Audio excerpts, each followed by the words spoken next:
Umat Tuhan yang dikasihi Tuhan, kita harus heran akan kuasa Roh Kudus. Karena kuasa itu tidak dibatasi oleh apapun juga.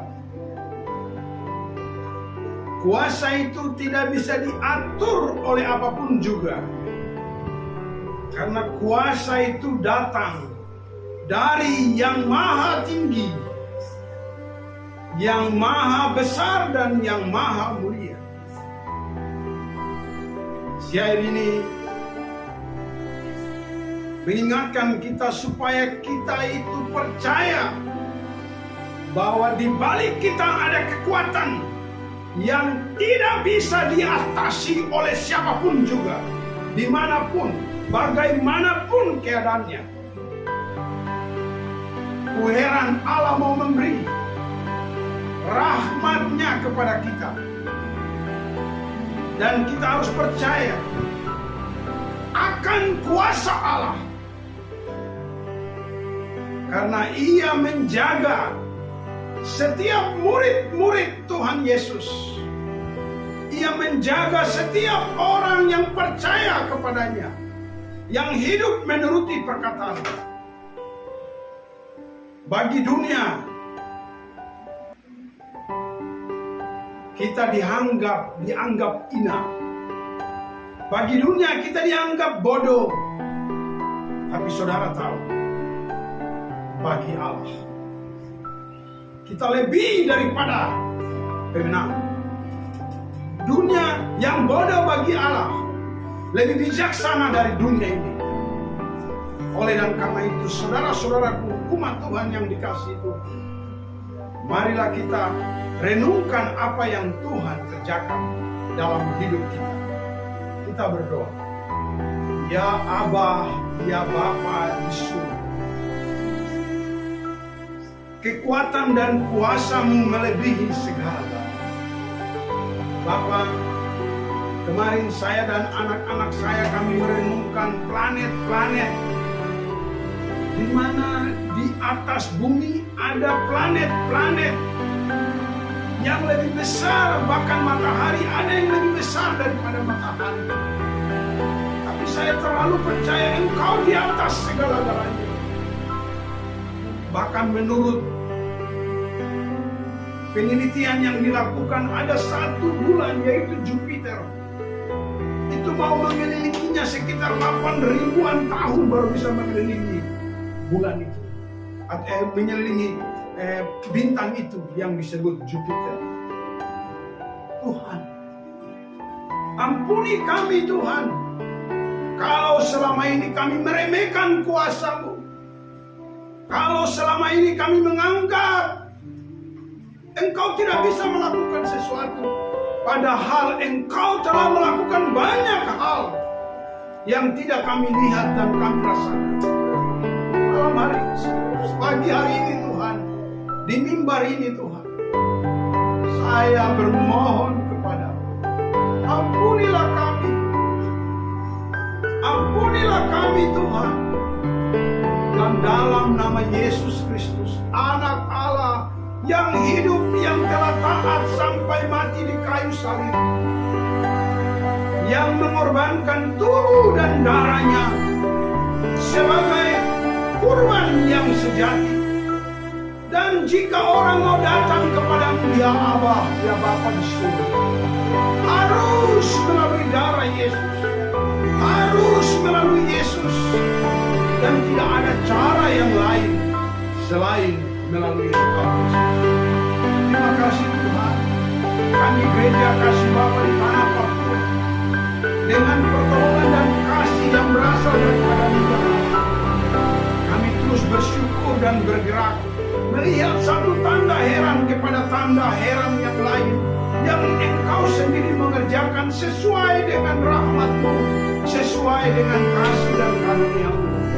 Kami mau mendengarkan firman-Mu dalam nama Yesus Kristus. Amin.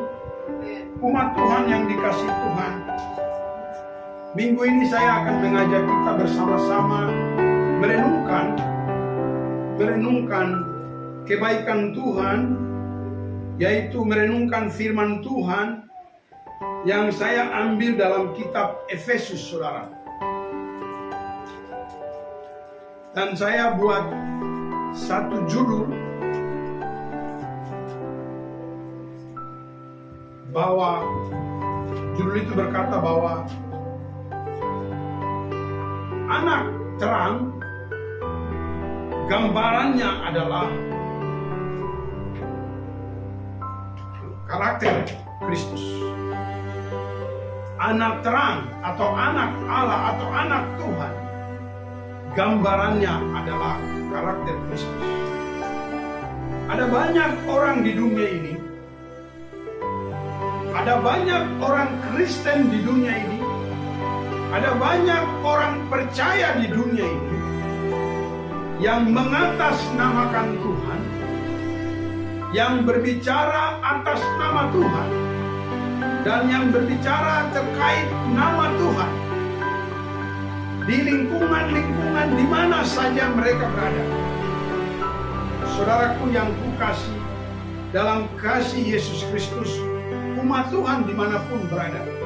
Tapi pertanyaannya begini, apakah Tuhan melihat dan Tuhan menghendaki orang-orang demikian? Itu yang perlu dipertanyakan bagi setiap kita, baik saya selaku penatua Gereja Kasih Bapa di Tanah Papua, ataupun Anda sebagai pendeta-pendeta pelayan Tuhan dimanapun Anda berada. Mari kita buat satu pertanyaan kecil. Apakah yang kita lakukan ini sudah mendapat perkenaan Tuhan? Makanya tadi judul khotbah saya berkata bahwa anak terang gambarannya adalah karakter Kristus. Saudara yang dikasihi Tuhan, kenapa kita katakan karakter Kristus? Kristus yang adalah bahasa Yunani yang ditujukan kepada haleluya, yang ditujukan kepada haleluya, yang ditujukan kepada haleluya, yang ditujukan kepada Yesus Kristus, Mesaya, yang ditujukan kepada Yesaya, Mesaya atau Mesias.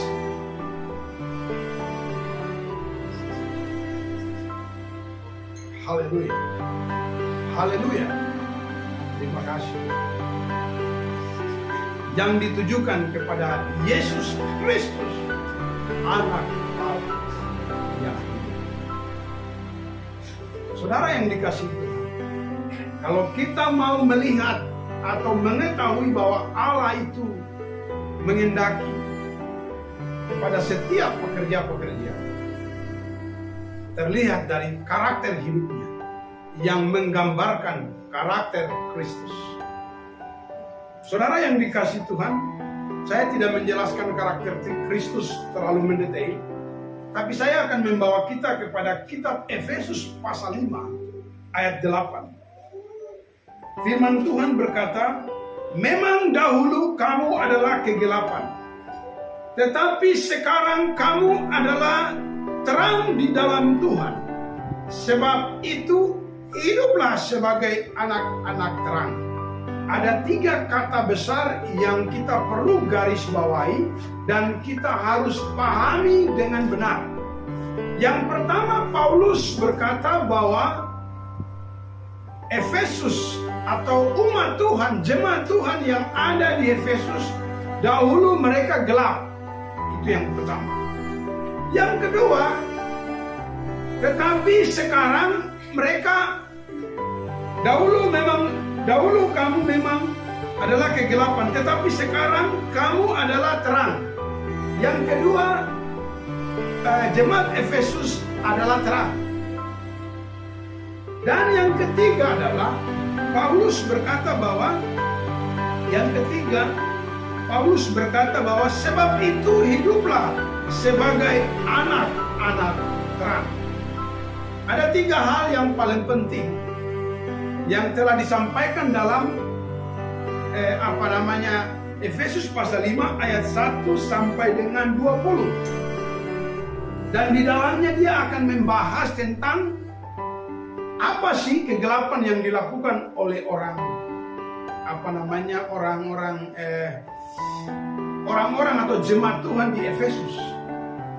Dan apa sih yang menyebabkan sehingga Paulus mengatakan mereka sudah dalam terang atau dalam Tuhan?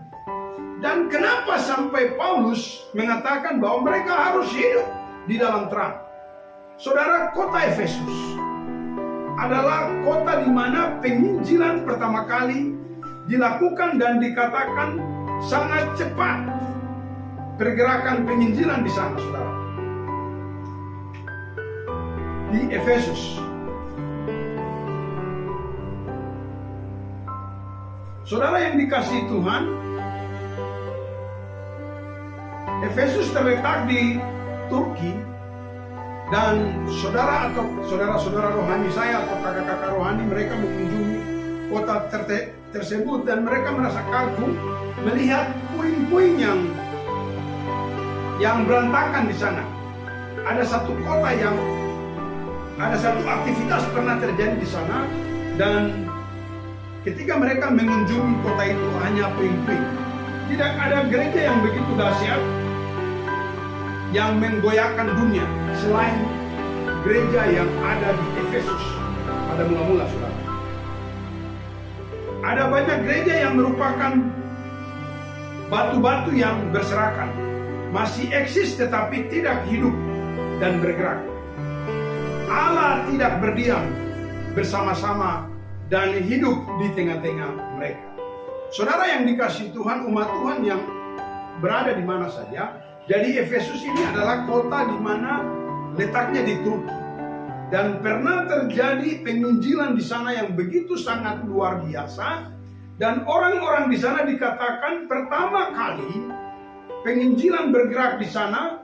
Dan dia termasuk kota atau kota yang dilakukan penginjilan sangat cepat. Dan dari Efesus penginjilan bergerak ke Asia Besar. Dan selanjutnya penginjilan bergerak ke Eropa dan sekitarnya. Saudara, begitu luar biasa. Tetapi ketika dikunjungi oleh kakak-kakak rohani saya, dan mereka menyampaikan bahwa kota itu sudah menjadi reruntuhan. Saudara yang dikasihi Tuhan, penyebab utama kota itu menjadi reruntuhan karena orang-orang di sana atau umat Tuhan di sana tidak mengingat lagi kasih mula-mula. Apa sih kasih mula-mula? Di mana pertama kali mereka mengalami perjumpaan dengan Yesus. Di mana mereka pertama kali menikmati penginjilan. Mereka menikmati hadirat Tuhan. Dan begitu banyak hal yang terjadi. Tetapi karena mereka tidak mempertahankan dirinya. Yang saya mau katakan, mereka tidak hidup seperti karakter Kristus mula-mula. Mereka tidak mempertahankan karakter Kristus dalam hidup mereka. Akhirnya yang terjadi, kota itu hanya tinggal puing-puing. Saudara, garis bawahi perkataan ini. Jadi penyebab utama adalah Allah pergi dari gereja mula-mula yang ada di Efesus. Dan saudara tahu kenapa Allah pergi? Satu jawaban yang tidak bisa dipungkiri, yaitu dosa. Di Taman Eden, Allah mengusir Adam keluar. Karena Allah membenci dosa, tapi Allah mengasihi orang berdosa. Allah mengusir mereka keluar, supaya jangan mereka menikmati apa yang Allah sudah sediakan bagi mereka. Oleh dan karena itu umat Tuhan yang dikasihi Tuhan, hari ini kita diingatkan supaya kita bisa hidup dan menikmati kelimpahan yang Yesus Kristus janjikan kepada kita. Maka kita harus belajar dari perkataan Paulus kepada umat Tuhan di Efesus. Paulus berkata, memang dahulu kamu adalah kegelapan, tetapi sekarang kamu adalah terang di dalam Tuhan. Oleh dan sebab itu, hiduplah sebagai anak-anak Tuhan. Jadi saya mau katakan bahwa karena Efesus, umat Tuhan yang ada di Efesus tidak hidup sebagai anak-anak Tuhan, akhirnya Tuhan pergi. Kalau kita hidup sebagai anak-anak Tuhan, sudah tentu akan ada gambaran Allah dalam hidup setiap orang. Kalau kita hidup sebagai anak-anak Tuhan, ada gambaran, ada karakter, ada sifat, ada perilaku Tuhan dalam setiap orang. Kalau kita hidup sebagai anak-anak Tuhan, makanya Paulus berpesan kuat, memang dahulu kamu adalah kegelapan, tetapi sekarang kamu sudah dalam Tuhan, dalam terang Tuhan. Untuk itu, oleh dan karena itu, hiduplah sebagai anak-anak Tuhan, anak-anak terang. Saudara yang dikasih Tuhan, sekarang kita periksa. Apa yang menyebabkan sehingga Paulus berkata, memang dahulu kamu adalah kegelapan. Oh saudara, kalau kita periksa kota Efesus dengan baik, penduduk kota di sana dan apa yang terjadi di sekitar ayat 3, 4, 5 dan 6 dan 18 menjelaskan kejahatan atau dosa yang dilakukan oleh orang-orang Paulus, oleh orang-orang Efesus, yang mengakibatkan sehingga Paulus berkata bahwa memang dahulu kamu adalah kegelapan. Saudara, di ayat 3 berkata, mulai dari ayat 3. Tetapi percabulan dan rupa-rupa kecemaran. Tetapi percabulan dan rupa-rupa kecemaran atau keserakaan disebut saja pun jangan di antara kamu, sebagaimana sepatutnya bagi orang-orang kudus. Jadi kegelapan yang Paulus maksudkan adalah cabul. Apakah itu cabul? Di internet kita bisa lihat. Tolong istriku lihat cabul di internet. Percabulan. Jadi di Efesus itu terjadi percabulan yang begitu luar biasa. Percabulan dalam bahasa Yunani apa? Coba istriku sambil cari.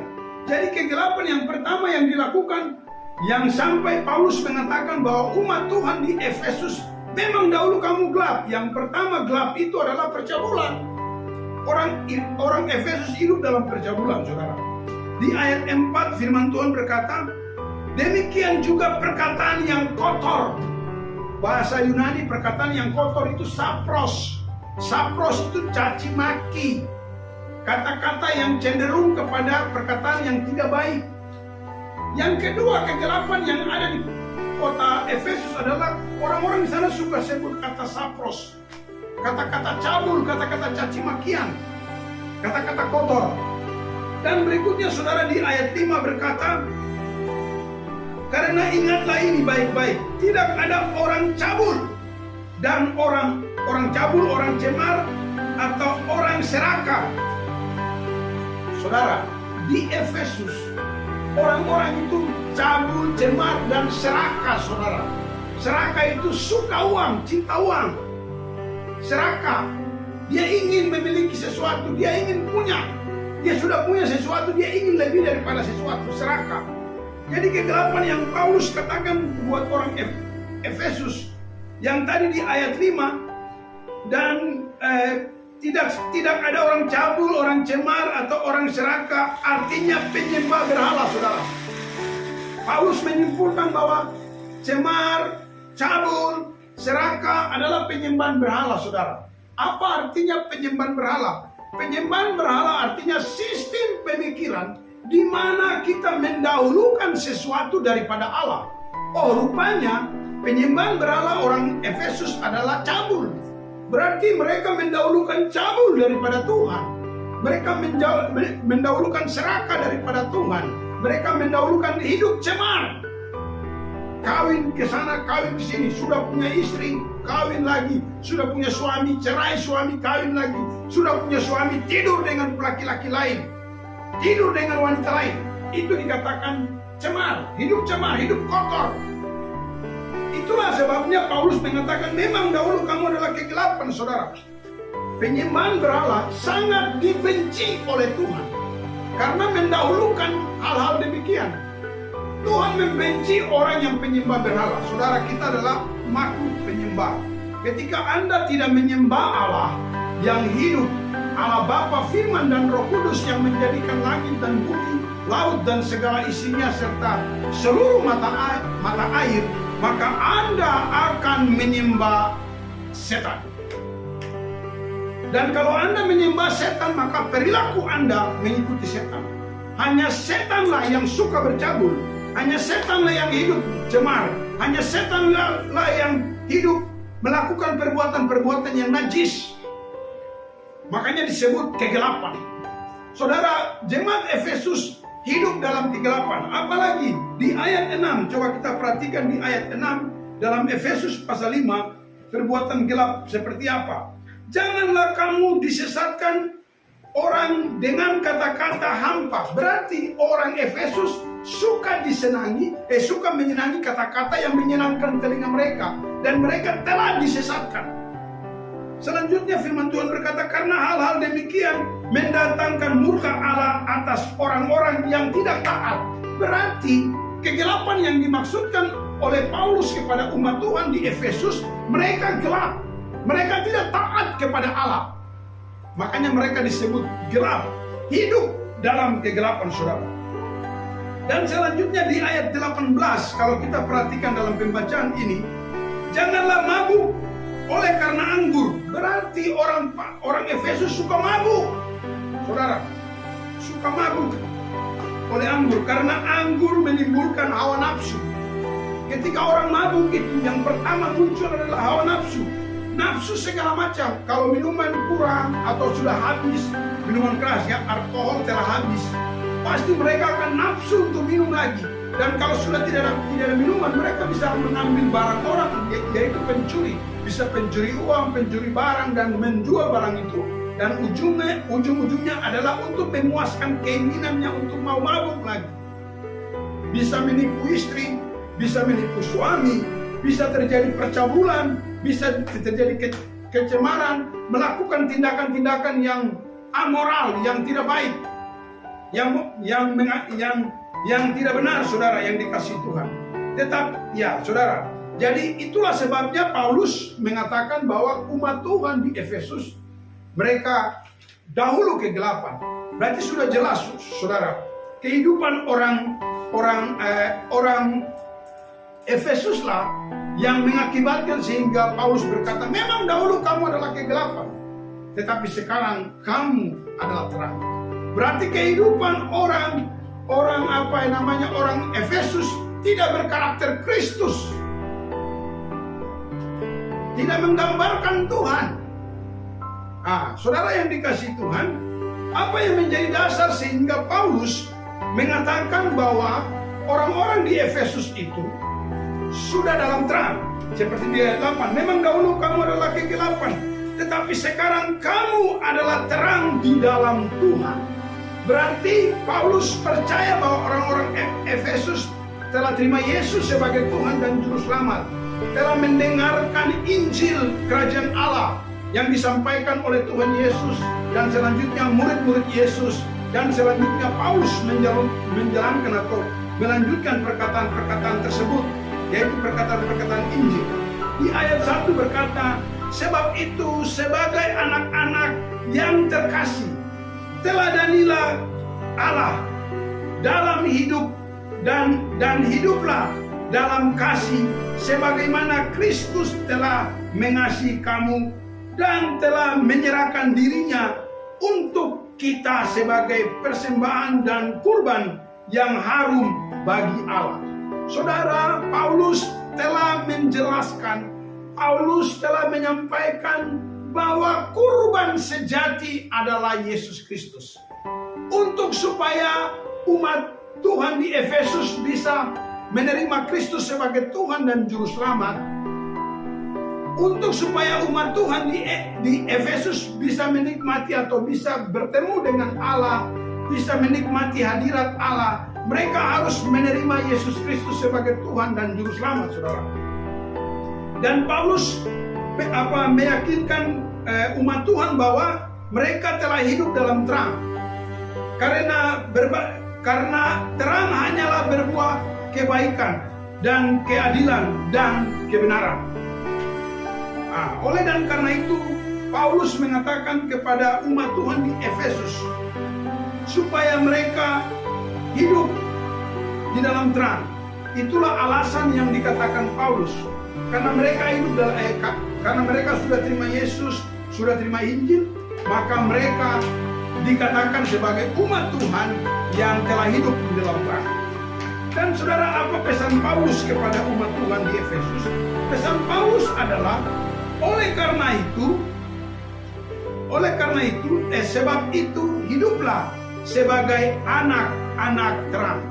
Kalau ada kata yang dimulai dengan kata sebab itu artinya ada dua hal di atas tadi. Jadi sebab itu hiduplah sebagai anak-anak terang. Sebab apa? Sebab memang mereka dahulu gelap, tapi mereka sudah terima Yesus sebagai Tuhan dan Juru Selamat, mereka terang. Sebab kedua hal itu, karena dari gelap sudah dibawa kepada terang, maka Paulus menyampaikan supaya umat Tuhan hidup di dalam terang. Saudara, terang seperti apa yang Paulus maksudkan? Yang pertama adalah sebagai anak-anak yang terkasih, teladanilah Allah.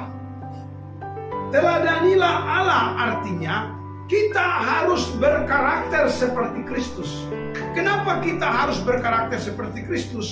Karena Kristus taat sampai mati di atas kayu salib.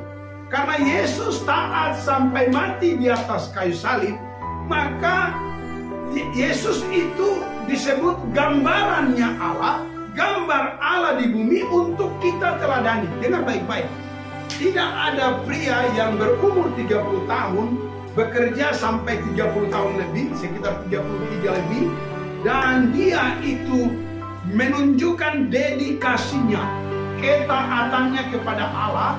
Dia memberikan dirinya menjadi korban, dan dia dikatakan berdosa walaupun dia tidak berdosa.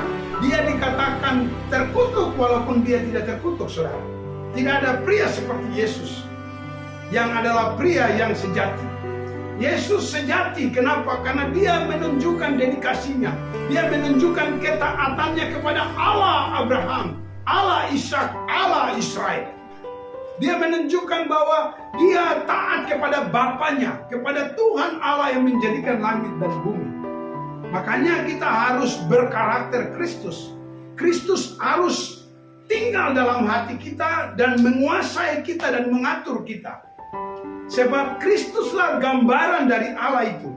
Saudara, firman Tuhan berkata, teladanilah Allah. Makanya bagaimana cara kita menteladani Allah? Allah kudus, tidak bisa dilihat oleh manusia.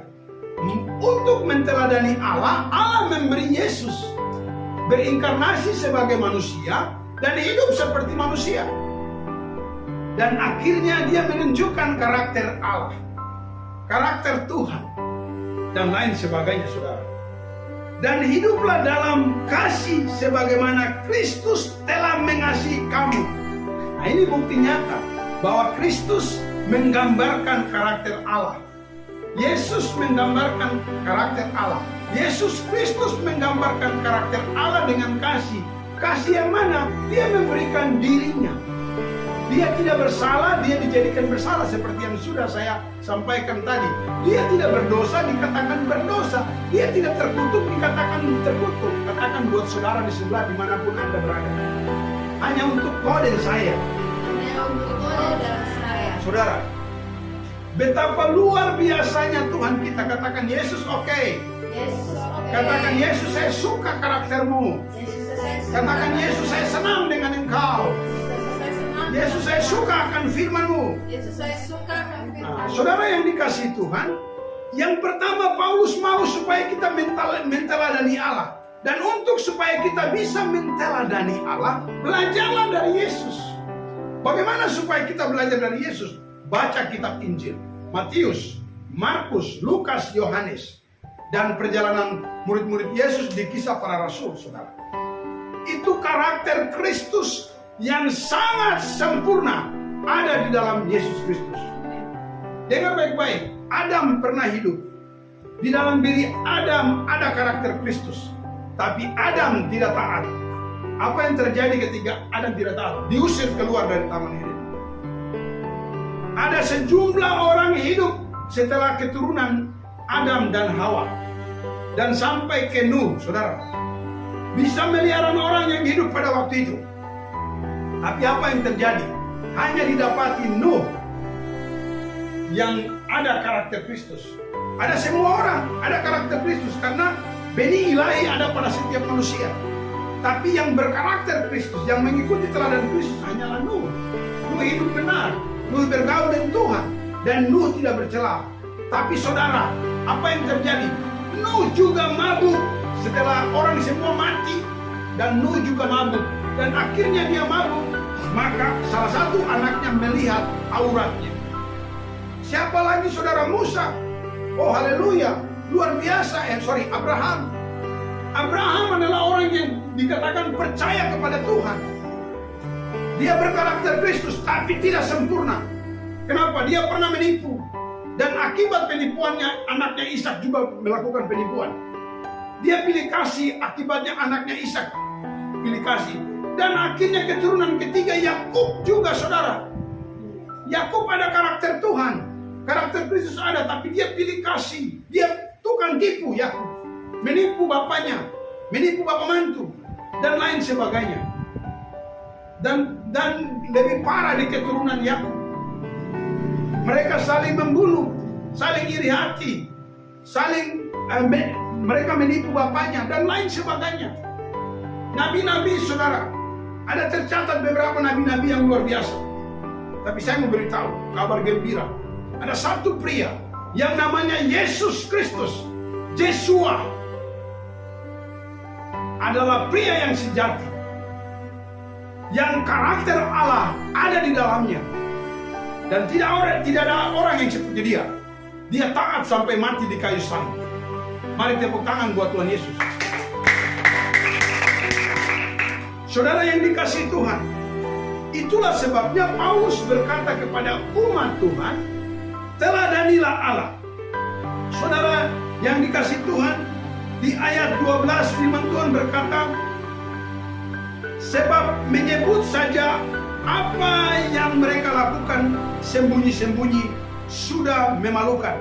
Tetapi segala sesuatu yang ditelanjangi oleh terang itu menjadi tampak. Sebab semua yang tampak adalah terang, saudara. Semua yang tampak adalah terang. Apa yang dikatakan firman Tuhan? Di ayat 11 firman Tuhan berkata begini, janganlah turut mengambil bagian dalam perbuatan-perbuatan kegelapan yang tidak berbuahkan apa-apa. Saudara, artinya perbuatan kegelapan itu tidak membuahkan apa-apa. Berarti yang membuahkan apa-apa adalah terang. Katakan amin. Nah, untuk itu Paulus mengatakan gaya hidup sebagai anak-anak terang, hiduplah sebagai anak-anak terang adalah kita tidak membiarkan diri kita mengambil bagian dalam perbuatan-perbuatan kegelapan. Artinya saudara, Paulus tidak mengizinkan kita sebagai anak-anak Tuhan, sebagai murid-murid Yesus, tidak boleh lagi cabul, tidak boleh lagi cemar, tidak boleh lagi melakukan perkataan-perkataan kotor, hidup dalam kemabukan dan pesta pora dan lain sebagainya, saudara. Paulus mau kita menunjukkan karakter Kristus, yaitu kita tidak lagi hidup di dalam kegelapan, karena kegelapan tidak menghasilkan buah, saudara. Yang menghasilkan buah adalah terang. Di ayat 12 berkata, menyebutnya saja, sebab menyebutkan saja apa yang mereka lakukan sembunyi-sembunyi sudah memalukan. Artinya saudara, ada perbuatan-perbuatan kotor, ada perbuatan-perbuatan cabul, jangan kita sebut. Kita dengar aja, tapi itu kita tidak boleh simpan di memori bawah sadar. Jangan kita terkontaminasi dengan perbuatan gelap itu. Paulus bilang bahwa kita tidak boleh terpengaruh, saudara.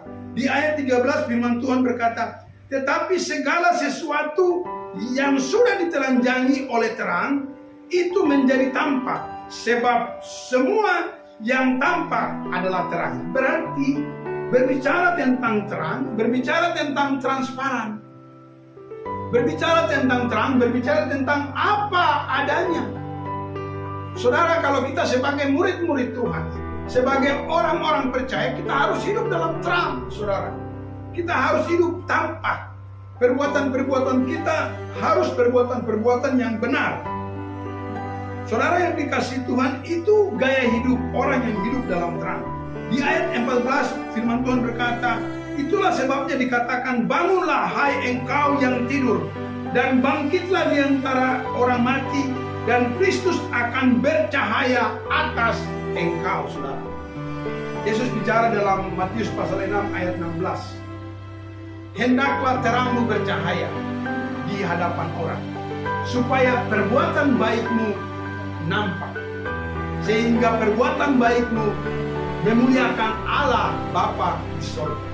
Saudara, salah satu perbuatan-perbuatan kita, yaitu perbuatan baik yang kita lakukan, maka itu menggambarkan karakter Kristus, dan itu akan memuliakan Allah Bapa di sorga.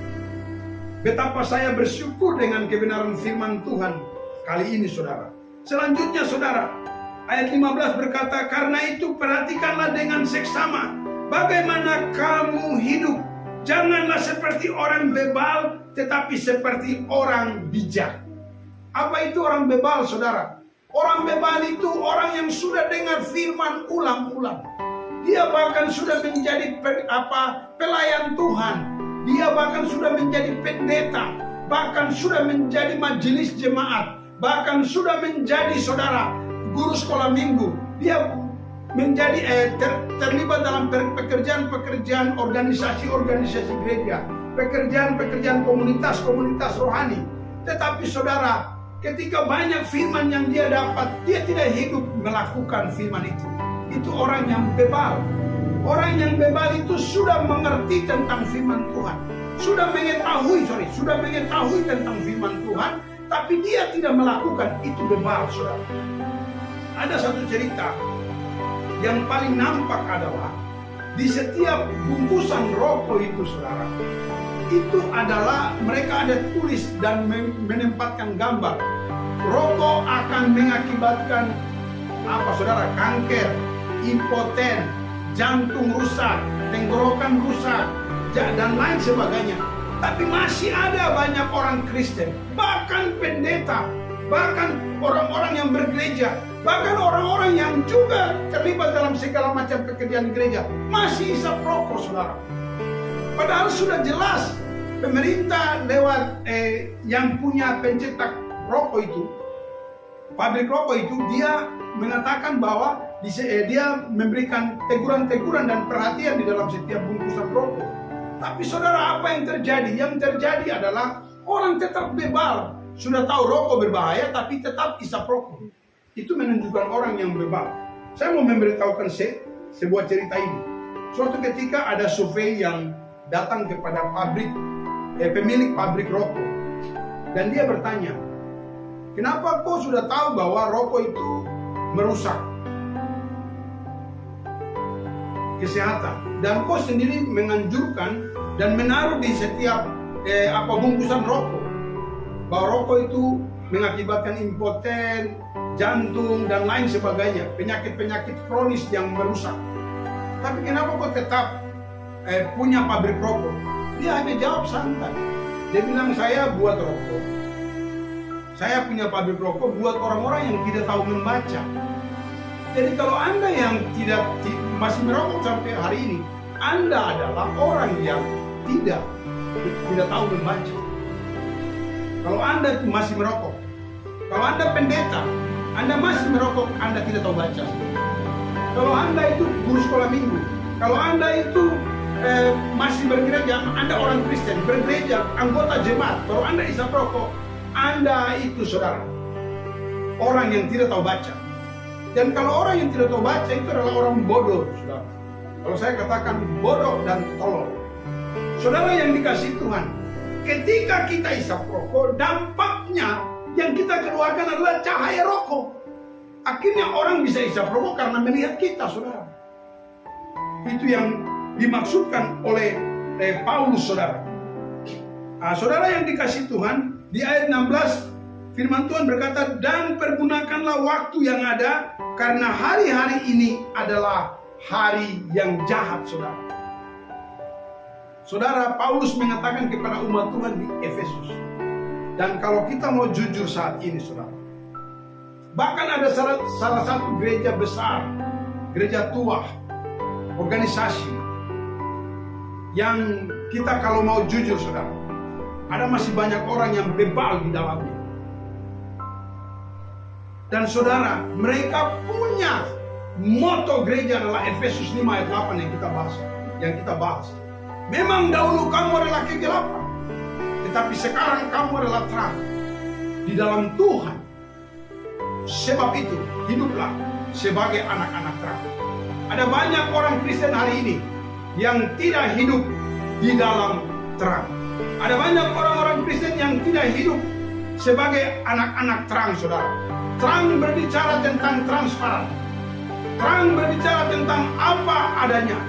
Terang berbicara tentang terbuka, saudara. Ada banyak suami istri yang cerai gara-gara hidup dalam gelap, hidup dalam percabulan. Suami selingkuh diam-diam, istri selingkuh diam-diam. Itu gelap, saudara. Tapi Tuhan tidak akan membiarkan orang Kristen yang mau hidup dalam kegelapan. Tetap terangnya Tuhan buka, akhirnya terbuka. Saya punya banyak kesaksian, saudara. Saya banyak tolong suami istri yang diambang perceraian karena perbuatan selingkuh daripada istri, tidur dengan laki-laki lain karena perbuatan selingkuh daripada suami, tidur dengan wanita lain. Saudara yang dikasih Tuhan, orang Kristen, pekerja gereja lagi. Dimanapun Anda berada, Papua ini akan menjadi kota Injil jika ada keluarga-keluarga Kristen yang mau hidup terbuka, transparan, apa adanya. Kalau tidak, reruntuhan akan terjadi. Kekristenan akan menjadi merosot. Seperti apa, saudara? Seperti Efesus. Efesus, kota di Turki, penginjilan pertama, sudah menjadi reruntuhan. Jangan-jangan Papua Melanesia yang 1855, 5 Februari, di Mansinam, di Doreri, Allah telah meletakkan kakinya. Allah telah memeteraikan tanah ini sebagai tanah Injil, karena dia mengutus kedua hambanya Otto dan Gesler untuk supaya membawa Injil, terang Injil di atas tanah ini. Tapi jangan-jangan karena orang Kristen yang ada di atas tanah ini, karena tidak hidup dalam terang, perbuatan mereka gelap, kemabukan, pesta pora, selingkuh, kawin cerai di atas kawin cerai, sudah menikah, cerai, kawin lagi, dan lain sebagainya. Jangan-jangan karena itu Injil akan menjadi merosot di atas tanah ini, dan sia-sia kita akan bilang bahwa tanah ini tanah Injil. Kenapa? Karena lebih cenderung kegelapan daripada terang. Saudara yang dikasih Tuhan, sebagai hamba Allah, sebagai hamba Tuhan, saya menasihatkan semua orang Papua Melanesia maupun orang-orang yang datang dari Sumatera sampai ke Maluku yang ada tinggal di atas tanah ini. Marilah kita sama-sama menjunjung tinggi kasih Allah yang pernah Allah berikan bagi orang Papua. Yaitu apa? Yaitu memeteraikan tanah ini sebagai tanah Injil, di mana terang Allah harus menyebar di seluruh tanah ini. Marilah kita sama-sama bergerak, hidup berkarakter Kristus. Saudara yang dikasih Tuhan, karakter dalam kesimpulan kata bisa dikatakan ukir. Marilah kita mengukir karakter Kristus dalam hidup kita. Yaitu apa? Hidup dalam ketaatan kepada firman Allah. Kalau orang hidup dalam terang, saudara, kalau orang hidup dalam terangnya Allah, dia pasti akan membuahkan kebaikan. Kalau orang hidup dalam terangnya Allah, dia tidak akan melakukan perbuatan-perbuatan yang gelap. Itulah sebabnya saya sampaikan kepada umat Tuhan di Gereja Kasih Bapa di Tanah Papua, yang ada di Timika, yang ada di Raja Ampat, yang ada di Wamena, yang ada di Kaimana, saudara. Marilah kita hidup sebagai anak-anak terang. Kita hidup sebagai anak-anak terang yang mempertahankan karakter Kristus, sehingga benar-benar janji Allah itu Allah tidak ambil dari kita, saudara. Efesus bisa menjadi reruntuhan karena, dengar baik-baik, umat Tuhan di Efesus tidak mempertahankan karakter Kristus dalam hidupnya, yaitu mereka kembali hidup dalam kegelapan sehingga Allah pergi dari mereka. Dengar kebenaran ini. Allah ingin diam di setiap umat manusia. Allah ingin tinggal berekspresi dan berkarya di setiap manusia. Itulah sebabnya yang Dia lakukan buat Adam. Tapi Adam karena tidak taat, maka semua manusia menjadi berdosa. Tetapi syukur kepada Allah dalam nama Kristus Yesus Tuhan. Yesus telah datang. Yesus telah menginjak kepala ular. Yesus telah mengalahkan kegelapan. Yesus telah mengalahkan maut. Dan di dalam Yesus Kristus kita bisa hidup di dalam terang, saudara. Di dalam Yesus Kristus kita bisa melakukan perkara-perkara yang luar biasa. Karena Kristus adalah yang menggambarkan karakter Allah. Oleh dan sebab itu, saudara-saudari dimanapun Anda berada, saya mau berkata bahwa terang artinya transparan apa adanya. Hidup terbuka. Marilah hidup terbuka dengan istri kita. Marilah hidup transparan dengan anak-anak kita. Marilah kita hidup memperlakukan perbuatan-perbuatan yang benar, supaya perbuatan-perbuatan yang benar dan baik itu menggambarkan karakter Kristus, dan itu akan menjadi buah bagi banyak orang. Dengarlah hai Papua. Dengarlah hai Papua Melanesia. Dengar baik-baik. Tanah Papua akan menjadi cahaya bagi dunia kalau setiap pribadi hidup dalam terang. Dan yang lebih utama adalah seorang laki-laki, kalau dia hidup dalam terang, maka dengar baik-baik, dia akan beroleh persekutuan dengan yang lain, artinya istrinya. Kedua pasangan suami istri ini kalau hidup di dalam terang, saudara, mereka akan menghasilkan anak-anak ilahi, anak-anak yang kuat, anak-anak yang tidak terkontaminasi dengan bumi dan dunia. Anak-anak tersebut mereka akan melakukan perbuatan-perbuatan benar dan baik. Dan perbuatan-perbuatan benar yang baik dari anak-anak itu akan, dengan baik-baik, akan bercahaya. Dan terang itu akan mempengaruhi orang lain. Dan keluarga ini akan disebut keluarga ilahi. Keluarga ini akan disebut keluarga-keluarga yang diberkati Tuhan. Saudara yang dikasih Tuhan dimanapun Anda berada. Kitab 1 Yohanes pasal 1 ayat 7 berkata jelas, berkat sejati yang kita akan dapat ketika kita hidup di dalam terang. Yang pertama, kita beroleh persekutuan seorang dan yang lain. Keluarga itu, keluarga yang hidup di dalam terang, mereka akan menggambarkan karakter Kristus. Damai sejahtera Allah akan tinggal di dalam keluarga itu. Yang kedua, dengar baik-baik. Darah Yesus anak Allah akan menyucikan kita dari segala dosa. Berarti untuk pembersihan dosa kutuk dari tete moyang, nenek moyang, dari tete dan nenek, dari bapak dan mama, ada besar kemungkinan untuk dibersihkan. Cuma satu caranya, saudara. Anda harus hidup berkarakter Kristus. Hidup melakukan perkataan-perkataan Tuhan. Hidup melakukan hal-hal yang Yesus Kristus katakan. Maka Anda akan beroleh pembersihan dosa. Dari dosa yang telah diturunkan oleh tete moyang dan nenek moyang. Dari dosa tete dan nenek Anda, dari dosa orang tua Anda, dan dosa Anda sendiri akan dibersihkan oleh darah Yesus. Dan itu dimulai dengan kita harus hidup di dalam terang. Dengar baik-baik. Tadi saya katakan bahwa hiduplah dalam terang. Orang yang hidup dalam terang adalah gambaran Kristus, menggambarkan karakter Kristus. Jadi untuk mengubah tanah Papua menjadi tanah yang bercahaya bagi seluruh dunia, cuma satu, saudara. Ketika kita hidup dalam terang Kristus, terangnya Allah, maka kita akan membuahkan kebaikan-kebaikan dimanapun Anda berada, apapun Anda lakukan. Mari sama-sama kita berjuang. Jangan biarkan tanah Papua akan menjadi reruntuhan, di mana Injil tidak ditegakkan lagi. Jangan biarkan tanah Papua seperti Efesus, Tapi mari kita sama-sama bergerak. Bergerak untuk kemuliaan Allah, yaitu hidup di dalam terang. Tuhan Yesus memberkati Anda.